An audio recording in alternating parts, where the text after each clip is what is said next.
విరాట్ కోహ్లీ ఎగ్జాంపులే తీసుకుందాం. విరాట్ కోహ్లీ క్రికెటర్ అయ్యాడు, one of the most successful cricketer అయ్యాడు. ఇమాజిన్ వాళ్ళ పేరెంట్స్ విరాట్ కోహ్లీని నువ్వు క్రికెట్ కాదు, నువ్వు చదవాల్సిందే, నువ్వు బీటెక్ చేయాల్సిందే, లేదా నువ్వు మెడిసిన్ చేయాల్సిందే అంటే విరాట్ కోహ్లీ పేరుతో ఒక మనిషి ఉన్నాడు అన్న విషయం కూడా మనకు తెలిసేది కాదు. కాకపోతే ఇంకో విషయం ఏంటంటే మ్యామ్, పేరెంట్స్ తరఫున కూడా నేను వాదిస్తాను.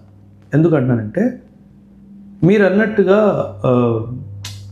అవుట్ ఆఫ్ ది బ్లూ మనం సర్వీసెస్ని తీసుకుంటే అక్కడ సక్సెస్ రేషియో తక్కువ ఉంటుంది అంటారు. స్పోర్ట్స్లో కూడా సక్సెస్ రేషియో చాలా తక్కువ ఉంటుంది. ఒక చిన్న ఇంజురీ వచ్చినా కెరియర్ మొత్తం పాడైపోతుంది. సో కొందరు లక్షల్లో ప్రయత్నిస్తే ఒక్కరిద్దరు ఆ స్థాయికి చేరుకుంటారు. నార్మల్ సాధారణమైన ఉద్యోగం ఏంటంటే ఆ minimum is guaranteed, survival is guaranteed. నీకేదో ఒక నెలకి 30-40 వేలు 50 వేలు జీతం ఎలాగో వస్తుంది అన్న ఆలోచన పేరెంట్స్కి ఉంటుంది.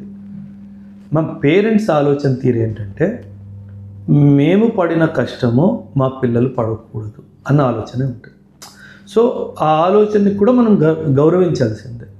Maybe you may not accept their point of view, but వాళ్ళని మనము చిన్నచూపుగా మాట్లాడడం కానీ నలుగురిలో హేళన చేయడం కానీ అది అవాయిడ్ చేయాలి.